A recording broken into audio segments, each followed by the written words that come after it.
Ladies and gentlemen, pro wrestling fans all around the world, welcome to Book It Like a Beast, the pro wrestling podcast. It's me, I'm Pierre The Beast Vachon, and this podcast is about a 20-plus year veteran in professional wrestling talking to you about the business of pro wrestling and getting all that good stuff in there and advice and trying to get the help out there for the younger wrestlers and promoters so we can have a better art of professional wrestling, a better sport of professional wrestling, and something for the fans to dig into as well. So let's get started. I'm not going to waste any time. We're going to get right to it with this episode. I want to talk about the selling in professional wrestling. And what do I mean by the selling? I'm going to talk about a bunch of stuff for the fans and the promoters and wrestlers. So in the beginning, we're going to talk about current wrestling or past wrestling or the state of pro wrestling. And then at one point during the podcast, I will give you fans the option. If you don't want to hear the insider stuff, you can walk away. You can get out of the building. If you want to hear it, you're welcome to hear it. I'm not giving it all away. Some stuff is going to be in my Patreon for pro wrestlers, which we will get to. Join my Patreon. You can find it. I'll have it in the links in the descriptions. We're putting this out in all the different places where you can get your podcasts. It'll also be up on YouTube. So wherever you like to find your podcast or listen to this stuff, I hope you find me. And if you have comments, selection, or questions, I will have an email set up in the next couple days for you to send questions that you want me to talk about on the show. I'm going to be trying to do a lot of these. I really want to get this out. I'm very passionate about pro wrestling and my career in it, and I want to help out as many people as I can. So let's get to starting about the selling of pro wrestling. And what does that mean? So for wrestling fans who don't know some insider terms, most of you that are listening to this stuff are hardcore fans, so you know what that's about. Selling is our reactions to the things we do to make it more believable for you. I'm not going to sit here and act like professional wrestling isn't a work. It isn't, it's entertainment. However, it is very physical, very painful entertainment on us as wrestlers. We all get beat up. Wrestling hurts, and we do our best to not kill each other, but we get hurt, and sometimes people do die. Unfortunately, injuries happen in the business. People have been paralyzed, all kinds of different things.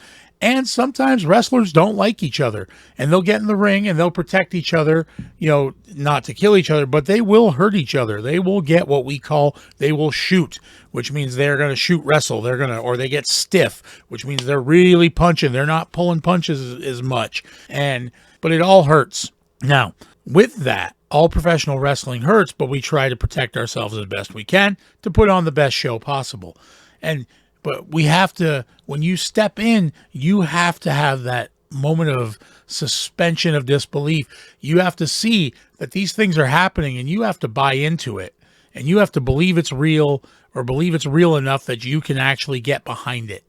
And that's where the selling comes in, where wrestlers have to learn to sell, to get you emotionally invested in them when you see it happening. There has to be moments where you're not sure if they're really hurt or if they're just, playing the part. When you watch a movie, you watch an action movie, which is what pro wrestling is. You watch your hero getting the crap kicked out of him. You do have an emotional investment if you're really into that character. You're like, oh my God, they're almost going to get, that person is alive and that person is okay. But in the moment in the movie, the character in that sequence where your head is at, you buy into it and you really enjoy it, and you want to see them do well, and you feel bad for them when they're hurt. And you hear that in theaters where people are really into something. This is the same thing. We need you to really buy into what we're doing, and you need to feel it. But to do that, we need to give you that. And one of the issues I have with current wrestling is I think the art of selling has gone away. I think the art of selling has slowed down. What we seem to find is that, I shouldn't say the art of wrestling is slowed down. What I mean by that is we don't do enough of it. It's everything has gone high speed. A lot of professional wrestling has gone very high speed.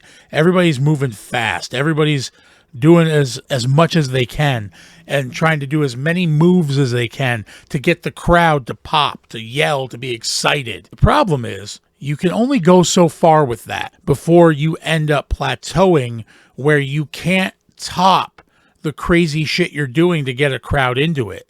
But what you can do is get a crowd into the emotion of the sell, to get them into seeing you as a character. And that's part of selling, is you have to sell everything, not just selling your moves. You have to sell your character, or what you are. I don't even like the term character. You have to sell you, your gimmick. You know, you have to come out there and people have to believe in you. They have to believe in what you're doing. They have to believe that you are the baddest motherfucker walking the planet, or you're the toughest guy in the world, or you're the nicest guy in the world, or you're the craziest guy. They have to believe it, and you have to sell that. I believe it was Ted DiBiase who I've heard him say it.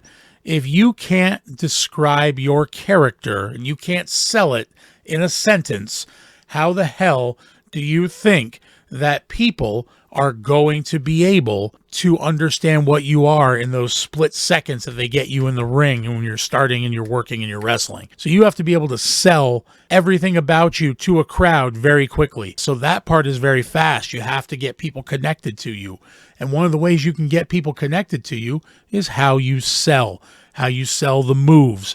When you heel and face, good guy, bad guy, whatever terms you want to use. I'm going to say heel and face a lot because that's what we use.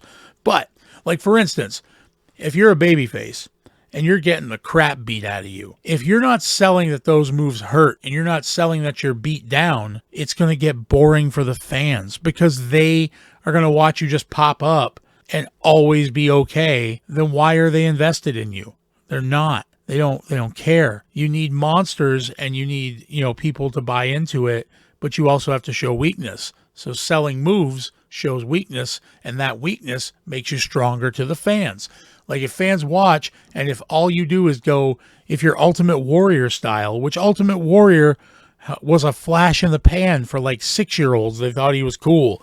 He was jacked up. He'd run in, he'd no-sell everybody, and then he would just plow through people. But that got boring. And why? Because you can't invest in that long term. You can invest in it short term, and it's cool for a little bit. The Goldbergs and, like Goldberg for a while no-sold. But then he started selling. And then that made him stay longer and give him more longevity. Because if they would have just kept in the same way, it would have made it difficult to have people attached to him long term. So they had to start having him get beat up or like show weakness and then fight back. We all want to see the comeback. Everybody loves a good comeback in professional wrestling and in life. Everybody wants to see the underdog or the person that's getting beat down come back. And we love a good comeback story. And that's what selling gives you, is a comeback story. One of my problems with current wrestling and the way it's designed is that there is this huge, amazing talent pool right now of athletes who do incredible, crazy stuff. The problem is some of the stuff they do, they have to cooperate so much with their opponent that it doesn't look real anymore. And that's part of what works for the selling of professional wrestling, is it was outlandish and over the top, but it has to have some element of real looking. Just like most fights in movies have to have some element. Even when it's crazy kung fu, at least it looks real, or looks like real impact. And that's what wrestling needs. It can't be all just crazy flips. And then, so you see a guy, and if you don't know the move, look up a Canadian Destroyer. I hate this move with a passion in professional wrestling. Petey Williams did it. God bless him. But man, I hate the move. And here's why. Everybody uses it now instead of a finisher. Like this move, if you watch a Canadian Destroyer, a dude literally jumps over your back, flips you into the air, and hits you with a pile driver with all that force on the top of your head. You should not get up from that. That is a finishing move. Nobody should kick out from that. That's a selling move. In real life, if I somehow was able to get you by flipping over you and flipping you in the air and then driving your head in the ground with all of my weight and my momentum doing it, you wouldn't get up. You'd probably be dead. So if we're going on the superhero version of this, you should at least be down and out. knocked out, something. But nowadays, you'll see guys do a Canadian Destroyer as a middle of the match move. They'll literally do the flip and the boom and then get a 2 count, kick out, jump up, no sell the fact that they just got dropped on their fucking head, and then hit 6 drop kicks, hit a Hurricane Rana, do a double down, and then the crowd applauds, which is cool. It's a fast pace and all that. But the problem is you gave none of your moves time to breathe, and you gave none of your moves time to connect to the audience. It just becomes this fast-paced, flashing strobe light effect of wrestling where selling no longer matters as much. And I know there's going to be some of you out there go, well, they sell. No, they don't. If you hit 6 moves in a row and then all of a sudden you're selling at the end of it, I don't count that because it doesn't give the crowd time to interact. You know, I'm a very big fan of old school selling. Watch guys like Ricky the Dragon Steamboat, Ricky Morton, you know, the list goes, I can get a bunch, but those are 2 I want you to focus on. When you would watch Ricky Steamboat get hit in the back or like get his back raked or like an arm wringer, watch his face. He was in agony and you felt for him, and he would reach out and you felt for him. You're like, oh my God, that poor guy's getting his ass kicked. Ricky Morton would have kids crying in the front row, reaching out to him because he would literally be in a leg hold or like, and screaming and trying to reach for the ropes and begging for the crowd's help. And he had it down to a science where people would literally, that selling was so believable. But we've lost a lot of that in current professional wrestling. We've kind of taken it away. And what we're doing now is we're hitting moves. Well, not all of us, but the current culture, in a lot of the culture, is hit 7,000 moves, big impact, crazy moves, and then just, you know, keep moving along, keep hitting the moves to get the crowd to pop, get them to cheer. When if we would bring it back to the old school of selling, of your favorite guy or girl is in the ring and they're getting pummeled by some jackass who you hate and, you know, getting slow beat down, and then they finally get like 2 or 3 big offense moves and the crowd pops because they're finally coming back, but they've been selling injury. Like a heel comes in and beats up a babyface's leg and is just working the leg and working the leg. And every time they go to get up and they stand up and they fight back, that heel just kicks that leg out from under him and drops him to the ground. And then you're there with them again like, oh, they were so close.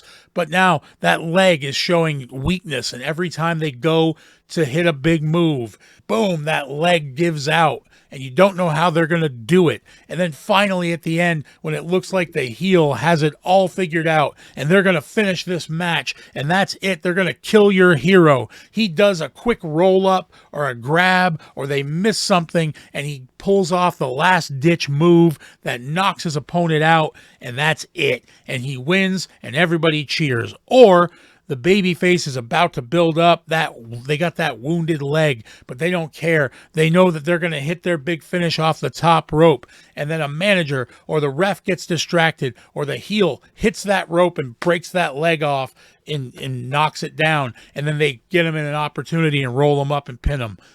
That's how you get everything to be believable to everybody and bring the excitement of the story into it. 7,000 moves back to back to back with no selling into a plancha, into a 648,000 degree turn, twisting dragon flip, put your ass up over your face and land on somebody. While it looks cool, and yeah, you'll get some cheers, once you've seen that 50 times, you kind of lost the point. Like, okay, cool. Now you got to do a 780 degree flip, and you got to put your boobs and your ass over your face, and you got to land upside down, and somehow you got to land with a foot in their ass. And that's how, so if we bring it back to the selling, the base selling, you know, that's where we're going to keep that storylines, like keep the crowds, and they'll be more into you, because what's going to happen is that you become known as just, I'm going to give you an example of somebody that is an amazing athlete, but tell me, I'd like, if any of you can, tell me some really good, amazing Ricochet promos, or the amazing heartfelt feel you had for Ricochet in matches. You can't, because Ricochet is a great athlete, but he's not a wrestler. He's not a worker.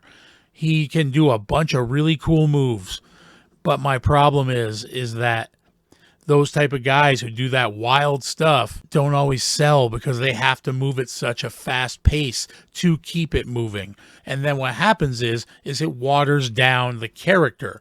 It waters down the, other part of that wrestler who could have had a lot of other stuff. But unfortunately, now they're stuck in this rut of being just a flash gymnastics performer. And then that kills a lot in the business because it makes the matches become secondary. The story becomes secondary. And what becomes primary is how many flips are you going to do? And then it's how many flips you're going to do off the top rope through scaffolding. How many flips you're going to do off a Titantron. How many flips you're going to do through flaming tables.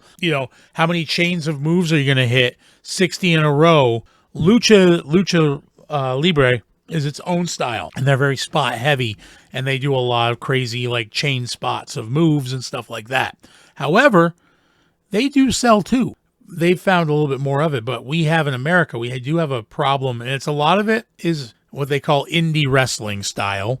And what I mean by that is the non-televised local promotions. A lot of young guys see some stuff on TV in a few spots and they go crazy, and they want that. They emulate that because they think that's what's going to get them to the big time. And I'm going to tell you right now, you know what's going to get you to the big time? It's not how many cool flips you can do. It's how you can get an audience to actually be engaged with you as a character. You didn't see The Rock do 5,000 flips, but you saw The Rock talk and sell. Watch how The Rock sold like a stone cold stunner. It was ridiculously over the top, but it got over. Like, it made it look like the Stone Cold Stunner, which is really a pretty simple move, look like the most devastating shit you've ever seen. That's what I'm talking about. Look at the greats. Look at the old school guys, that sold and made you believe in them. In the 80s, selling was way bigger. You need that. We need to get back to that. We need to get back to selling the moves. If I punch you in the face, or even if I, as a big guy, if I'm in the ring with a small wrestler and they punch me, I still register that punch. Even if I shrug it off a little bit, I'm still going to register it. And we're going to talk about that further into this podcast today, this episode. So right now I just want to talk about wrestling itself current and, how selling has changed. We just don't have the same oomph behind selling the moves that we used to. Watch a lot of wrestling now. And there is some good stuff happening. I'm not going to say it's all bad. There are some great wrestlers out there who sell moves and really make stuff look good. But watch a lot of the product on any of the major networks, AEW, WWE, any of them. There's a lot of stuff that doesn't make sense when they hit big moves and they go from one big move to the next.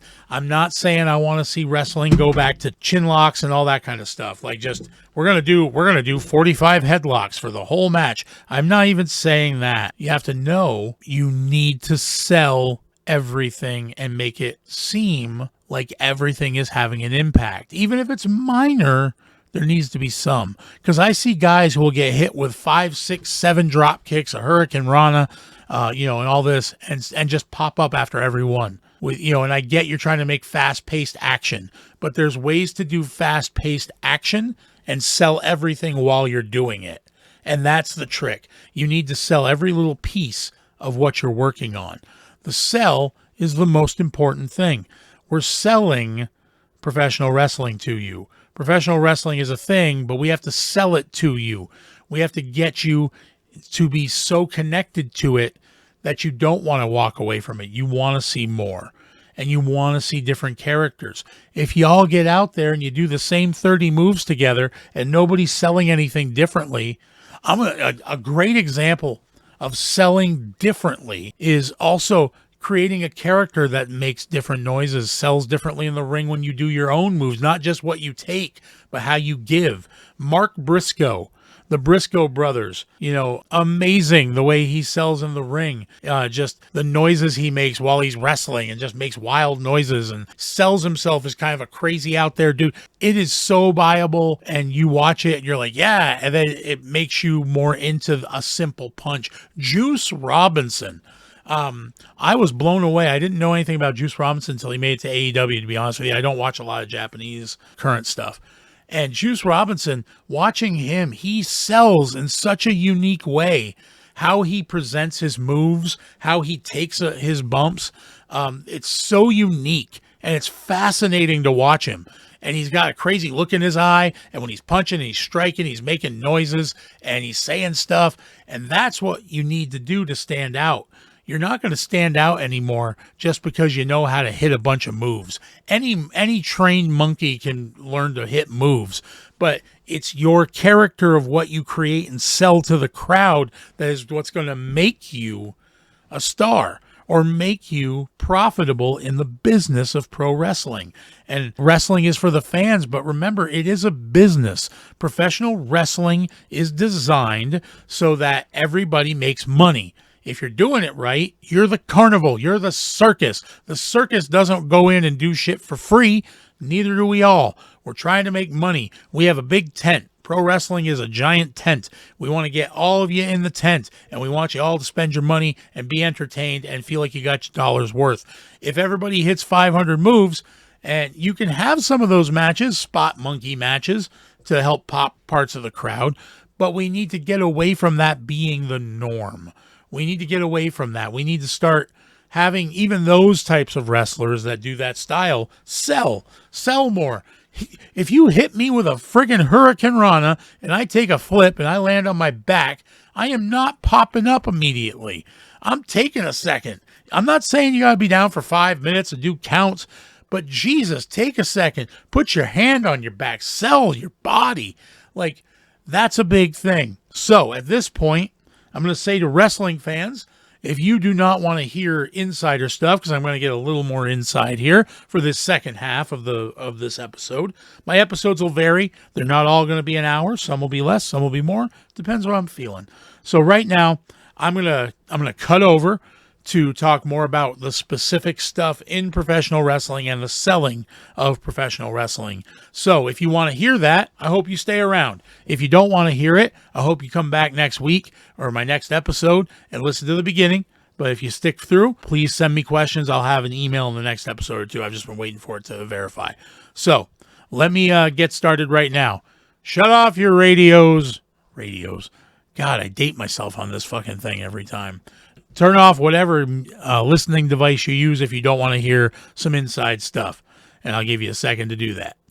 All right. In theory, it's just all of us fellow workers, promoters, all of you. So let's talk about selling actually in depth. I want to get really into it with you. Now, when I say selling, and I talked about it in the beginning, when I say selling, I'm talking about all aspects. You selling yourself to a promotion, you selling your moves, and you giving moves, and how you sell, how you give a move. And I'm going to give you some examples. So, if you watch a fight, if you watch a real fight, I'm not talking about an MMA fight because that shit's partially worked too. I'm a firm believer. I'll get some MMA guy pissed off at some point. But if you watch a bar fight, I'm going to say a real out-in-the-world fight, there's always stages to a fight. There's usually some trash talking, and then if you watch them on YouTube, you see you'll kind of side with one side or the other a lot of time, based on how they're talking or how they present themselves. That's what we're doing in wrestling. You are literally presenting yourself for a crowd to decide how they should feel about you when you're about to get into a fight. You are literally giving them the option to love you or hate you or feel indifferent about you, but they're getting that option so that you can start fighting and they can decide who they want to root for. That is the most base part of pro wrestling. It's not about how many moves are you going to hit when you get out in the fucking ring. That doesn't mean shit. You can watch guys like a Hulk Hogan who, and guys can be, oh, that guy only did 5 moves. Yeah, but you know what? That guy made more money in the business than you ever thought about having and probably ever will be able to make. And the reason why is because people bought into him. and people bought into, like a John Cena. Stone Cold Steve Austin was an amazing fucking technical wrestler. But you know why he stopped doing it? Because he learned how to sell and make money, not just doing technical wrestling. He learned how to sell a character that everybody bought into. In reality, if you watch Steve Austin's boot stomps in the corner, they are dog shit, but people bought into it because they bought into him. So if you can sell yourself to a crowd first and get yourself over and make yourself a marketable entity, you know what that's going to do? It's going to make everything else easier. You can do a lot less in the ring and not kill yourself and not have to do 7,000 moves to put yourself over. You can actually get over. And then if you want to do those moves, you can put them in a way where it's not just that getting you over. You don't get yourself stuck in this rut in the business of wrestling where you're trying to get yourself over by the moves you do. Or, I can do a Hurricane Rana off into a Canadian Destroyer and then do a 450 splash. Yay, that's cool. But have you ever cut a promo? Have you ever sold yourself to a crowd just by walking out there? And your selling starts by the moment you walk through that damn curtain. When you are 2 feet behind that curtain, you have to be ready so that when you burst through that curtain, wherever you are, I don't care if it's an armory with 12 people or if you're in a place with 70,000 or whatever the number, what you need to do is before you walk through that curtain, you have to be ready to go. So when you burst through, you're already believable. They're already behind you or against you. The second you walk through that curtain, you have to be the thing. And that's as big part of selling as if you take a punch in the ring and how you sell it.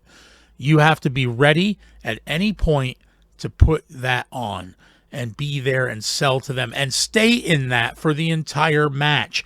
Don't let it go. I see a lot of wrestlers, they come out selling babyface like, rah, rah, and then halfway through the match, they're so busy trying to figure out what their next spot's going to be that they lose their connection and they lose the selling to the crowd.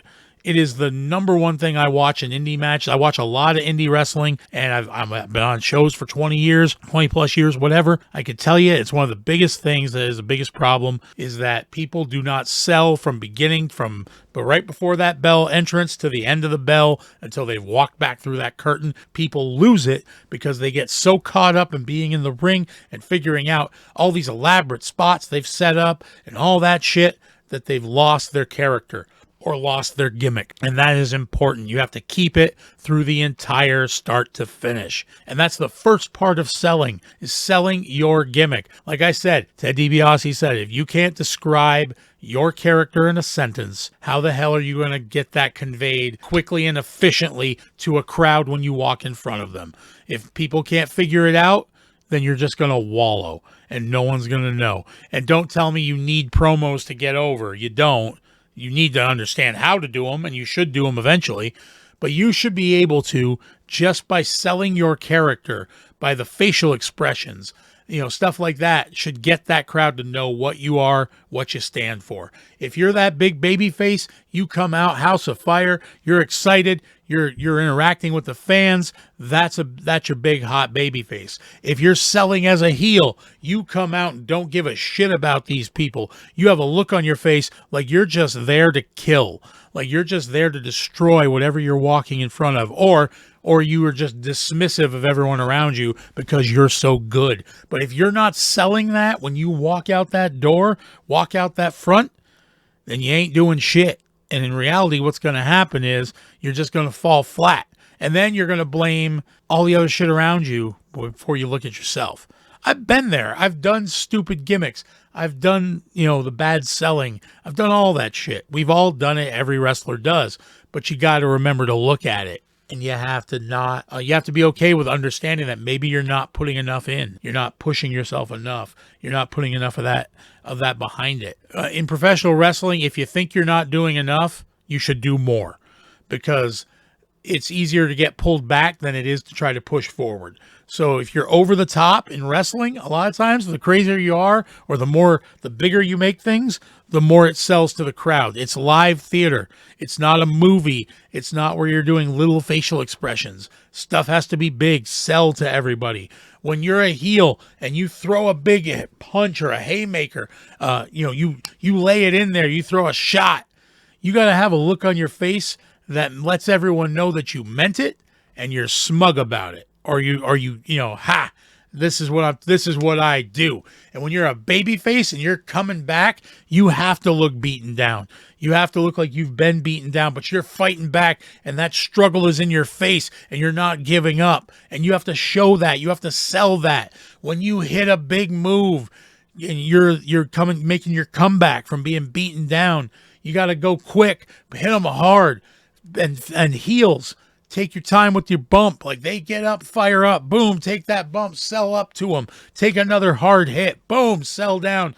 And when you sell, as you're standing up, hold your back if you're taking a back bump from a big hit. Or if you got hit in the face, hold your face when you come back and turn around to take your next hit. Sell the move. Stop just getting up to get to the next fucking spot. We don't need that in the business. We need guys to actually move from the thing to the thing, but make it look like it's a reality. If I got punched in the face in real life and I got hit hard enough that it rocked my face, or a dude kicked me in the face, I'm going to stagger back. If I'm coming back, I'm still registering what happened.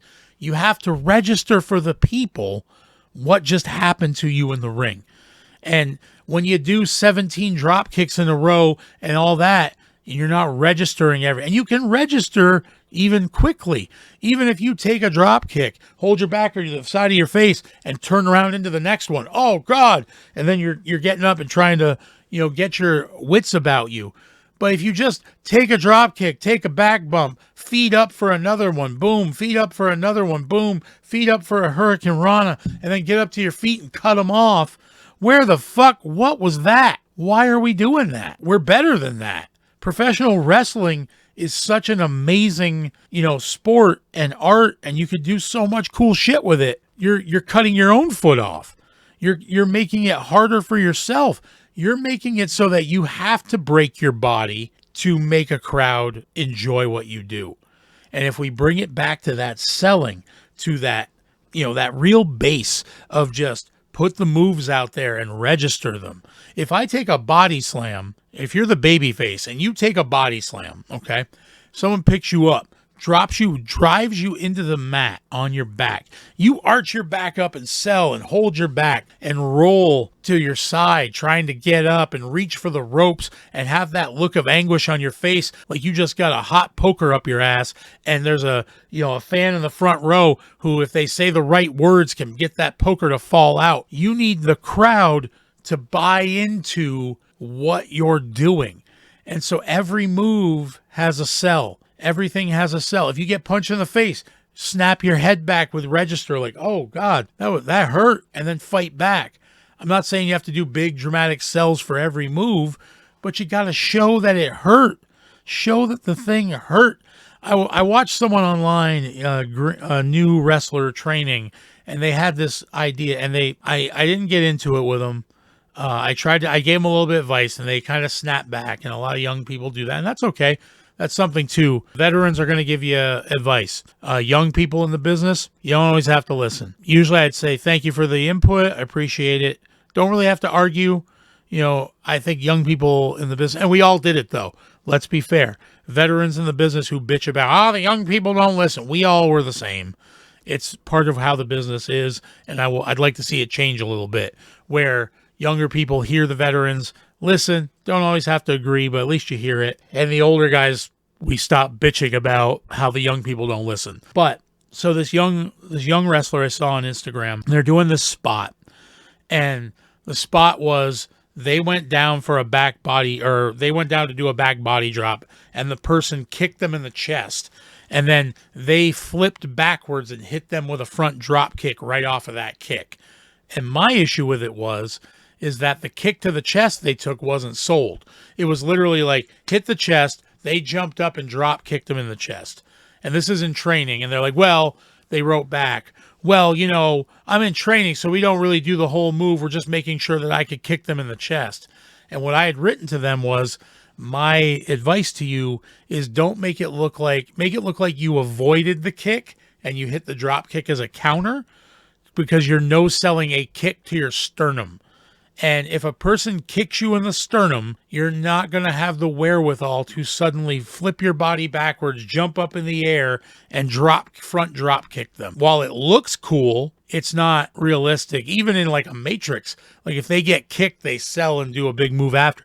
I was like, your best bet is if you can find a way to make it look like the kick was going up towards your chest and you weaved out of the way of it, or you pulled yourself back as it was coming and jumped up in the air and hit a front drop kick. It'll look more realistic of a counter than this weird no selling of a kick to the chest. And then they say, well, I sell it after. No, if you got the wind knocked out of you from your sternum getting kicked in by a hard boot, you're not going to have the wherewithal to flip your body backwards and jump forward and hit a front drop kick. You're just not. And I know there's some suspension of disbelief, but the reality is that when you do that kind of stuff, it takes away from the match being a fight, and it becomes just a weird gymnastics routine. It's like a weird choreography. And immediately was defensive. And I'm like, no. I tried to say, well, I like the move. I just think you need to alter the way you get into it so that it sells more as a move. And they don't listen. That's fine. I wish you the best. But I think that's where we're messing up in the selling department as wrestlers. We're so worried about hitting moves because we think that's what gets over. That's not what gets over. What gets over is people believing in whatever it is you're doing, selling whatever move you're doing, and feeling the impact of those moves and feeling like they're getting hurt because they buy into you. And that is the most important part of the sell of professional wrestling. So that's my little bit today. That's my little snippet today. I hope you all are doing well. Please join my Patreon. The Patreon will have a bunch of different tiers, including indie evaluations and things like that. But remember, market yourself, sell yourself, make yourself a viable community option. I'm going to talk about marketing in a future episode, but sell everything. When you go out this weekend, if you're on an indie show, sell the damn moves and see how different it feels. If you sell everything you get hit with and not just pop up and take the next move. Sell everything, always sell. Just like in the in sales business, always be closing, always be selling. And with that, I'm going to get out of here for today. I hope you all have a great day. I hope you're out there safe. I hope you're out there working hard in your matches. And I hope that you're getting booked weekly. And I hope to see you next week. Thank you, everybody.